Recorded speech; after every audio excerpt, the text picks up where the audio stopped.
Hello, YouTubers. I am absolutely delighted to welcome Connie Brownotter to the lounge. Connie is a student at Montana State University, where she's an Indigenous activist, honor student, and all-around queen, literally. You were homecoming queen. Congratulations. Thank you. So, Connie, thank you so much for joining us today. You've worked to make MSU a more inclusive and welcoming space for Native students. Can you talk about how you've done this and any obstacles you've run into? Yeah, absolutely. So one of the things that I really enjoy doing is getting involved in various organizations across campus that really focus on, moving Native students forward towards their success. So one of those organizations is the American Indian Council of MSU. So I was on their executive council, and I was able to work really closely with students and form connections to the administration and different people across campus to start, getting the conversation going and getting this moving in the right direction. And so I got to work with the library to do some cool campaigning for representation in the library for Indigenous students and make it a more inclusive space. And there was some research that we did in that area. So just a lot of, different things like that, and getting Native students excited and feeling proud to be, advancing in their educational endeavors and, being proud of their cultural identity. That's kind of the focus of my work on campus. It's amazing. Thank you.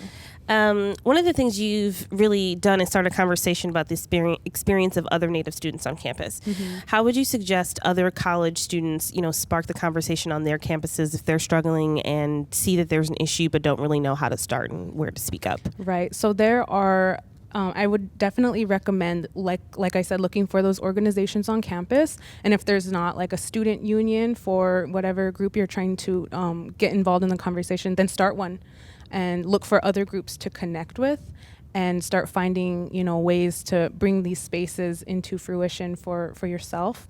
And students have a lot of power. They're the most powerful force on campus, I believe, their voices and what they want to do. So to recognize that they have that energy and that momentum that they can accomplish these things. And so I would just recommend, forming, finding other people who have similar ideas and then starting from there. Usually you got to start from somewhere, and sometimes there's already a foundation laid out. You just got to seek it out. So how would you say you would create spaces where people can speak candidly and listen openly about these kinds of topics? Right.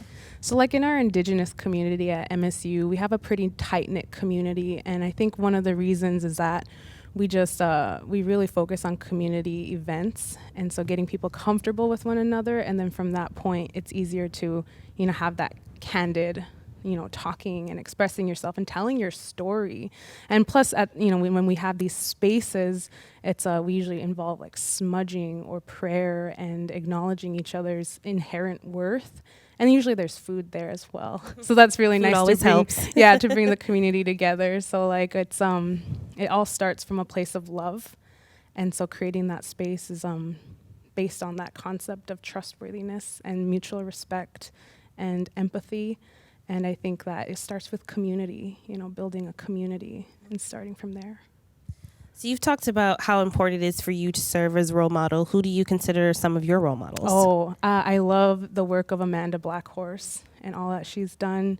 Also, Eloise Cobell. She's another Native woman that I really look up to and admire, as well as Deb Holland, Cherise Davis. I love those ladies. And also, oh my gosh, I have to acknowledge my grandmothers and all of the women in my community who are powerful Indigenous women who know who they are, love their identity, and do their best to represent themselves. They're my role models, my ancestors, and the strength that they have, their perseverance, and I hope to embody that, So for young people watching today, if you want them to take away one thing today, what would it be? That you are worthy. You are worthy and you are powerful. And as I've been told here today, there's times I have self-doubt that I belong here, that my voice matters. But I think in order to create change, you have to recognize that you do have inherent worth and value and that you deserve to have, your voice at the table.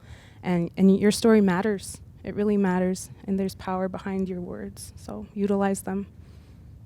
And what would you say, sorry, one more question. I said my last question, but I have one more. What would you say you really want to see change in the next 50 years, which I know 50 years is a long time, but if, there could be some ideal changes, what would those be?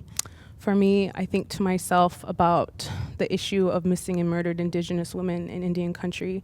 And I live fearful day to day as a Native woman in this country, and I would like to see in 50 years one day that my children or my grandchildren, my daughters, they can, you know, walk safely and not fear for their lives, and they know that justice could be served, that they can feel secure here. And that's a big dream, but I believe it can happen, and I think it starts with these sorts of conversations, bringing them to light. Yeah. Well, thank you, Connie. It's been such a pleasure to talk with you, and I can't wait to hear more. Keep up the good work. Yeah, thank you so much.